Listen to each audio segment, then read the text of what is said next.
గౌరవ మన పార్టీ అధ్యక్షులు జగన్మోహన్ రెడ్డి గారికి మరి నా వ్యక్తిగత కారణాలతోటి ఈ రాజకీయాలకి ప్రస్తుతం దూరంగా ఉండాలని నిర్ణయం తీసుకోవడం జరిగింది. మరి దానికి భీముల నియోజకవర్గ ఇన్ఛార్జ్ బాధ్యతలు కానీ మరి వైఎస్ఆర్ కాంగ్రెస్ పార్టీకి ప్రాథమిక సభ్యత్వానికి కానీ నేను రాజీనామా చేస్తున్నాను. మరి మీరు ఇచ్చినటువంటి అవకాశానికి ధన్యవాదాలు జగన్మోహన్ రెడ్డి గారికి. నా రాజీనామాను ఆవేదన కోరుతున్నాను.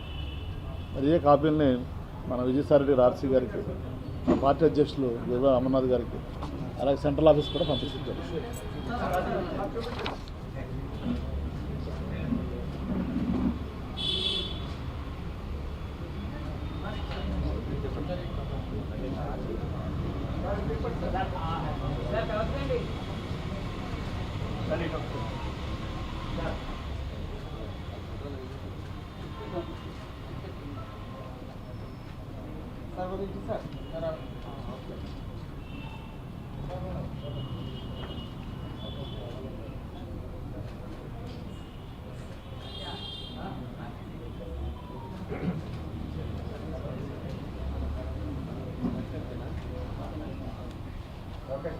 ఓకేనా?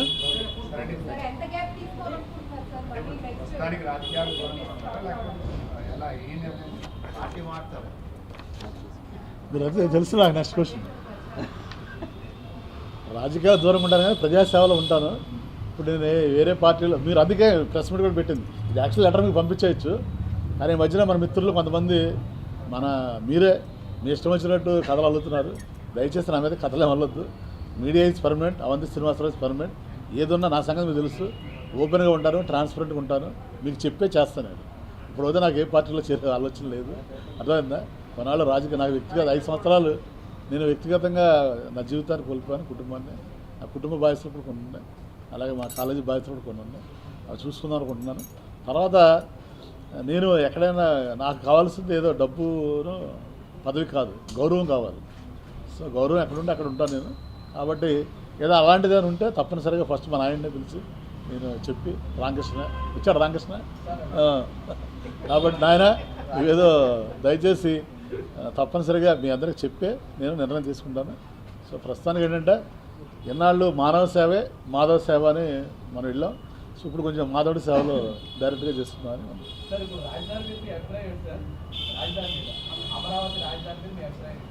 మన నీ అభిప్రాయం నా అభిప్రాయం ఉండదు. ప్రజల అభిప్రాయం మన అభిప్రాయం. ప్రజల అభిప్రాయం ప్రజలు మనం పార్టీ ఏమో ఇక్కడని చెప్పింది, ప్రజలేమో అక్కడని చెప్పారు. కాబట్టి ప్రజలతో మనం వెళ్ళాలంతే. మీరేనా నేనేనా?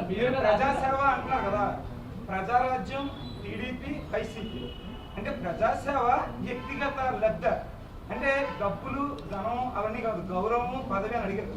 మీరు ప్రజాసేవ చేశారా? 3 పార్టీలు మారుతూ మీ వ్యక్తిగత లబ్ధి కోసం పార్టీలు మారారా? అది నువ్వు చెప్పాలి. నువ్వు 16 ఏళ్ళని చూస్తాను నన్ను. నేను వ్యక్తిగత లబ్ధి ఏమైనా పొందానో పొందలేదో నీకు తెలుసు. నేను ఏ వ్యక్తిగత లబ్ధి పొందాను? నేను ఏమైనా కాలేజ్ పర్మిషన్ తీసుకున్నానా? లేదా ల్యాండ్ ఏమన్నా నేను ఎవరిదన్నా కబ్జాలు చేస్తానా? కొన్ని నేను యూనివర్సిటీ పెట్టానా? ఇంకా బ్రదర్ పర్ఫర్మేషన్ శ్రీనివాస్ నా గురించి బాగా తెలుసు. నా ఫీజులు తగ్గించారు ఇంకా లాస్ట్ ఇయర్. నాకేం యూనివర్సిటీ ఇవ్వాల, వేరే వాళ్ళు తెలుగుదేశం వాళ్ళు యూనివర్సిటీ ఇచ్చారు. అర్థమైందా? నేను ఎప్పుడు కూడా రాజకీయాలకు వచ్చి ఒక నిర్ణయం తీసుకున్నాను. ఏంటంటే వ్యక్తిగతంగా లబ్ధి పొందడానికి కాదు రాజకీయం. రాజకీయం అనేది ప్రజాసేవ చేయడానికి. చంద్రబాబు ఇలా ధర్నా చేశారు, అలా వచ్చి పార్టీ మారిపోయారు. అప్పుడు జనాలంతా మిమ్మల్ని నమ్ముకున్న వాళ్ళు, మీ అభిమానులు చాలా ఆలోచనలో పడ్డారు. ఇప్పుడు కూడా మిమ్మల్ని నమ్ముకున్న వాళ్ళు, మీ వెనకాల తిరిగిన వాళ్ళు కొన్ని ఇబ్బందులు పడే పరిస్థితి. ఏ ఇబ్బంది పడరు. నేను ఎక్కడికి వెళ్ళినా నన్ను నమ్ముకున్న వాళ్ళకి నేను ఎప్పుడు కూడా న్యాయం చేస్తాను. ఓకే, నేను అందుకనే కాదు బ్రదర్, నేను 2 సార్లు పోటీ చేసినా నేను ఎమ్మెల్యేగా గెలిచాను, ఎంపీగా కూడా గెలిచాను.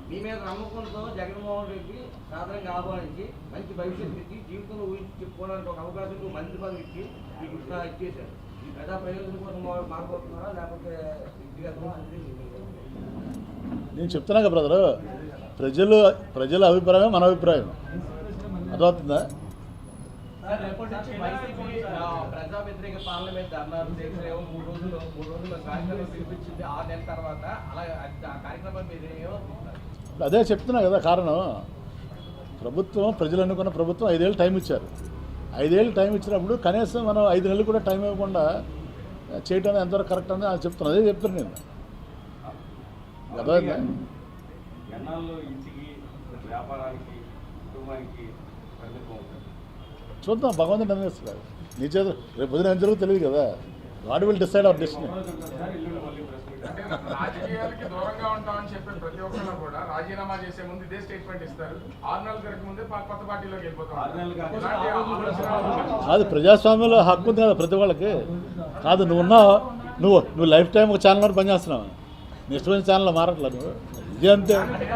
ముఖ్యంగా 5 సంవత్సరాలు ప్రభుత్వం అధికారులు ఉన్నా కూడా వైఎస్ఆర్సీపీ పార్టీ కార్యకర్తలు చాలా ఇబ్బందులు పడ్డారు.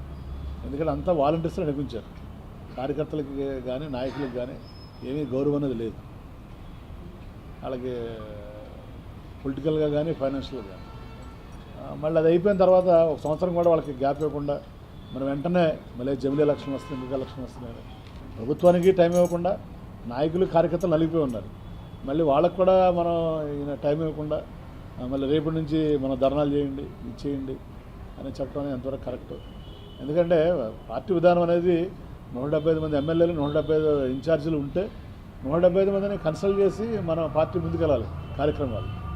అంతేగాని ఏదో మన బ్రిటిష్ గవర్నమెంట్ రూల్ చేసినట్టు. ఇప్పుడు బ్రిటిష్ వాళ్ళు చూడండి, వాళ్ళ డెసిషన్స్ అని అక్కడ తీసుకునేవాళ్ళు, అక్కడ లండన్లో తీసుకుని ఆ డెసిషన్ మనకి పంపిస్తే ఇంప్లిమెంట్ చేసేవారు. ఇప్పుడు ఏ పార్టీ అయినా ప్రజాస్వామ్యబద్ధంగా ఉండాలి, కానీ ప్రజాస్వామ్యబద్ధంగా లేకుండా నిర్ణయాలను ఏకపక్షంగా తీసుకుని వాటిని మీరు అమలు చేయండి అని చెప్పడం కరెక్ట్ కాదు. సో ఎందుకంటే మళ్ళీ నాకు కార్యకర్తలని ఎంత ఇబ్బంది పడ్డారో 5 సంవత్సరాలను చూశాను దగ్గరుండి. వాళ్ళు ఎంత నలిగిపోయారో దగ్గరుండి చూశాను. వాళ్ళు ఇప్పటికీ కనీసం ఒక మీటింగ్ పెట్టి పలకరించకుండా వాళ్ళని అసలు ఏం జరిగింది, ఎలా జరిగింది అని చెప్పకుండా మళ్ళీ మీరు ధర్నాలు చేయండి, గొడవ చేయండి అని చెప్పడం ఎంతవరకు కరెక్ట్. మనం చూసాం సోషల్ మీడియా. వాడెవడో కూడా యథోపని చేసిన దానికి మన పవన్ కళ్యాణ్ గారు దానికి ఆయన కోపం వచ్చి అని చెప్పడం, అక్కడి నుంచి ఈ సోషల్ మీడియా కార్యకర్తలు అందరూ అంతే ఇబ్బందులు పడుతున్నారని చూశారు. సో ఇప్పుడు మళ్ళీ ఈయన కూర్చుని ఇక్కడ తాడేపల్లిలో కూర్చుని ఆయన సార్ చెప్పేస్తారు, చెప్పేయడం చాలా ఈజీ. మీరు కలెక్టరేట్కి వెళ్ళండి, ధర్నా చేయండి, గొడవ చేయండి. సో ఆ ఇబ్బందులు ఉన్నాయంటే, ఇబ్బందులు వస్తే వాళ్ళకి ఏదో అడ్వకేట్ పెడతాను, వాళ్ళకి బెయిల్ ఇప్పిస్తానంటే ఇంకా వాళ్ళ ఫ్యామిలీ ఉంటారు, వాళ్ళ ఇబ్బందులు ఉంటాయి. అందరూ అంత లైట్ తీసుకోలేరు కదా. చాలామంది చాలా రకాల ఇబ్బందులు ఉంటాయి. మరి అది అన్నింటి కాకుండా ప్రభుత్వం ఆర్థిక ఇబ్బందుల్లో ఉంది. కొత్త ప్రభుత్వం వచ్చింది, ప్రజా తీర్పులు ఇచ్చినప్పుడు ఆర్థిక ఇబ్బందులు ఉన్నప్పుడు మనం ఏదో అప్పుడే కొంపలంటుకున్నట్టు ప్రజలు 5 సంవత్సరాల తర్వాత డిసైడ్ చేస్తారు. వాళ్ళు సూపర్ 6 అమలు చేశారా లేదా, వాళ్ళు ఇచ్చినటువంటి మేనిఫెస్టో అమలు చేశారా లేదా అనేది పీపుల్ విల్ డిసైడ్. మనం ప్రజలు మ్యాండేట్ ఇచ్చింది దానికి 5 సంవత్సరాలు ఇచ్చారు. రాష్ట్రపతి గారు చెప్పేవాళ్ళు ఏదైనా అడిగితే ప్రెస్ వాళ్ళు, సార్ మీరు ఇచ్చలేదు అంటే అవునయ్యా చేయలేదు, మాకు చేయమని 5 సంవత్సరాలు టైం ఇచ్చారు, 5 ఏళ్ళ తర్వాత మీరు అడగండి మమ్మల్ని అని చెప్పేవాళ్ళు ఆయన రాజశేఖర్ గారు. ఈయన 5 ఏళ్ళు కాదు కదా, 5 నెలలు కూడా ఆయన టైం ఇవ్వకుండా వెంటనే మీరు ధర్నాలు చేయండి, రాస్తారోకులు చేయండి, ఇచ్చేయండి, నచ్చేయండి అనేది మంచి పద్ధతి కాదు. ఎందుకంటే రాష్ట్రం అభివృద్ధి చెందాలంటే వాళ్ళ కేంద్రం దగ్గర కానీ రాష్ట్రం దగ్గర కానీ ఒక లిమిటెడ్ నిధులు ఉన్నాయి. మనకు పెట్టుబడులు రావాలి. పెట్టుబడులు రావాలంటే ఏంటి, ఒక స్థిరమైన ప్రభుత్వం ఉంటేనే పెట్టుబడులు వస్తాయి. మనం కూడా చూసాం పక్క రాష్ట్రం తెలంగాణలో 10 ఏళ్ళు టీఆర్ఎస్ పరిపాలించింది కాబట్టి హైదరాబాద్ ఆ మాత్రం అభివృద్ధి చెందింది. మన వాళ్ళు ఏమైనా రాష్ట్రం విడిపోగానే మనకి హైదరాబాద్ ఇది అయిపోతుందని చెప్పారు. కానీ ఉల్టా అయింది. హైదరాబాద్ సూపర్ డెవలప్ అయింది, మనం ఏమో డెవలప్ చేసుకోలేదు. హైదరాబాద్ ఎందుకు డెవలప్ అయిందంటే 10 ఏళ్ళు స్థిరమైన ప్రభుత్వం ఉంది కాబట్టి. సో కాబట్టి ఇక్కడ కూడా మనం స్థిరమైన ప్రభుత్వం ఉంటే ఒక రాజధాని వస్తుంది, పెట్టుబడులు వస్తాయి, అభివృద్ధి వస్తుంది. సరే మన రాజకీయ విధానాలు వేరవచ్చు, మన అధికారం కోల్పోయిన బాధ ఉండవచ్చు. అట్ ద సేమ్ టైం రాష్ట్ర అభివృద్ధిని కూడా మనం దృష్టిలో పెట్టుకోవాల్సినటువంటి బాధ్యత ఉంది. కానీ మనం ఇలా ప్రతిదానికి రాజకీయ ప్రయోజనాలే పరమావధిగా మనం ముందుకెళ్ళడం అనేది ఎంతవరకు కరెక్ట్ అనేది నాకు అర్థం కాక, అది దానికోసం అడ్జస్ట్ కాక నేను ఈ రోజున దాంతోపాటు నా వ్యక్తిగతంగా కూడా 5 సంవత్సరాలు నా జీవితాన్ని, కుటుంబాన్ని కూలిపోయి దూరం ఉండడం జరిగింది. సో నాకు ఆ సమస్యలు కూడా ఉన్నాయి కాబట్టి మరి గౌరవ మన పార్టీ అధ్యక్షులు జగన్మోహన్ రెడ్డి గారికి మరి నా వ్యక్తిగత కారణాలతోటి ఈ రాజకీయాలకి ప్రస్తుతం దూరంగా ఉండాలని నిర్ణయం తీసుకోవడం జరిగింది. మరి దానికి భీముల నియోజకవర్గ ఇన్ఛార్జ్ బాధ్యతలు కానీ మరి వైఎస్ఆర్ కాంగ్రెస్ పార్టీ